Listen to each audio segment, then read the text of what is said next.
The day before New Year's Eve, sitting in my unfurnished flat apartment in Wolverhampton, phone rings. Hello, is that Pete? I said, yes, it is. Pete, this is Richie Blackmore. Fuck off, I said. Who is this?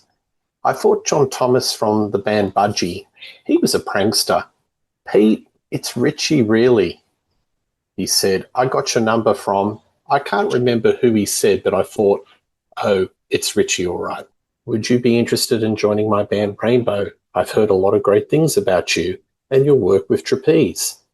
Mel Gully is going to hate me even more if I steal you. That will be twice. We chatted for a few minutes and then he asked, do I have anything I can play to him? I said, I have a copy of the new trapeze album. Hold on. I can play you a track down the phone. I played him Don't Break My Heart Again, phone to the speaker. I thought he would have hung up by the end. Are you still there? I said. Very much so. Would you like to come to New York? Yes. When? Tomorrow, he said. I was told to arrive at Euston train station. I would be met and taken to the airport. I was given a ticket and some money and put on a plane. I was detained at the airport upon arriving and taken to a back room where I was questioned and my luggage searched. They thought I was trying to work in the US. I said I was there for an audition. I was asked who was the band. I said Rainbow. One of the security guys said Richie Blackmore. Then pack your case, you can go. I was met by a member of the Rainbow crew and taken to the Holiday Inn, Connecticut. I was there on my own for 2 days, waiting for someone to greet me. I spent New Year's Eve on my own, well, me and the barman in the hotel. Next evening, I was in the bar, and who should walk in? Cozy Powell. Then in walks Don Airy. We all got on great from the off. I had met Cozy before. I said, where is Richie? I was told he lives next door to the hotel. So I had been left on my own for 2 days with Richie, living next door, celebrating the new year. I was starting to get the picture, and the way they all spoke of Richie, he was the boss for shit sure. Richie walked in the bar with his girlfriend, and we spent the evening talking, me, Richie, Don, and Cozy. I can't remember when Glover arrived. We arranged to meet for rehearsals next morning. Richie enjoyed being Richie and enjoying being number one. The first rehearsal was in a tiny rehearsal room. I was stood facing Cozy when he hit his bass drums. My jeans blew back in the ankles. He was making me laugh to make me feel at home. In fact, Don was the same, very friendly, as if they were relieved they had got me there. We did Long Live Rock and Roll. I enjoyed that. Not too many words. I think Cozy said, we have this song demo with a girl singer. He said Richie does not like it, but the record company wants us to do it as a single. I said it's a great song. I think we ran through it. I cannot remember what else we did. I kept thinking, this is me singing with Rainbow. I got great feedback from the guys. They were talking like it was a done deal. Like I said, I felt they were relieved they had a singer. Richie was very reserved. I think that's how he'd like people to see him.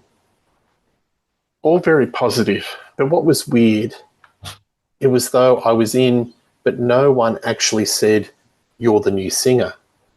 I was given a plane ticket and told Bruce Payne would contact me, which he did when I got home.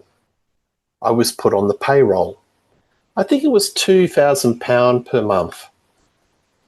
Little knowing it was to last only 2 months at that time. Bruce said we were to do a demo of Since You've Been Gone at Roger Glover's house, which we did. I remember Richie playing the wrong chords when we were recording. Then the recording date for the album was announced. Down to earth, with a bang. I arrived at the Geneva. The place was incredible with a moat and a drawbridge. Wow. Don arrived soon after me. We got on so well, it was all fantastic. There was a guy called Jack Green there. He was the new bass player as Roger Glover was producing Down to Earth. He was not playing, only producing. There was a mobile recording studio outside belonging to Jethro Tull. All the band gear was set up in the dining hall, which was the size of a banqueting hall. Cozy arrived. He was such a complete gentleman. He was such a complete person. He really was great. We were there for a couple of days before Richie arrived with the girlfriend. He spent a few days in his room, only coming out to have meals. We had a cook living with us. From time to time, Richie would come out and ask me and Jack to write some lyrics for an idea he would have. Then he would forget that one. Can you do some words for this? That would be another idea he would be playing. I was finding it frustrating as we did not seem to be doing much at all. I used to have a play on Don's Hammond organ to pass the time. We were all just waiting for Richie. After a few days, Richie had come up with some riffs. One night about 10:30 to 11 p.m, I was going to bed and was told Richie wants to rehearse now. I foolishly said I was about to go to bed. Never mind. We went down to the dining hall. They all started jamming, led by Richie, showing them the ideas he had. I was expected to just sing something over them, something I'd never done before. I was used to having a structured song to sing, knowing the melody. I just looked at Don thinking, what the fuck does he want? So I started warbling some nonsense. We did this for some time. Don was looking at me and encouraging me to sing anything by pretending he was singing. I found this all a bit bizarre. Next morning, there was a bad atmosphere from the off. I did not see Richie at all. Roger said, can we talk in your room? I said, of course. Roger said Richie is not happy. I said, neither am I. I don't know what he wants. I am not used to working like this. Roger said, you are fired. I said, couldn't Richie face me and fire me himself? Roger said, I will take you to the airport now. So I went and told the guys I was fired. They were shocked. Richie did not even come to say goodbye. He did send me a message through Roger. He said, you know the riff you have been playing on the Hammond. Could you show Don how it goes before you leave? On the way to the airport, Roger said, did I know any good bass players, as Richie was not happy with Jack Green either. I was given no reason other than Richie was not happy. It transpired he was not happy with my vocal range. He said my top note was an A, which is not true, as the world can hear on the Heap albums. I did.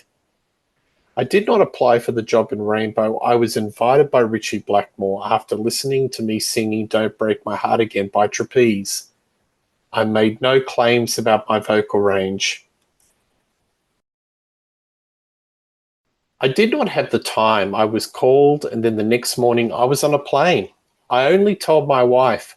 I don't think she believed me at first, and then I told her I got the job. Then a couple of months later, I told her I was fired. I was in my apartment, flat, with no furniture. I can't remember what was happening with Trapeze. I had just got my first copy of Hold On, the Trapeze album. Thank you, Mel, for writing the songs that got me in and out of Rainbow. No, he knows a star where he sees one. Only my local town paper. I was on the front cover, if I remember correctly. I did talk to him, yes. I did get on with him socially. But then again, I get on well with everybody. I'm very happy to finally tell the true version of my very, very brief time in such a great band. Pete Goalby.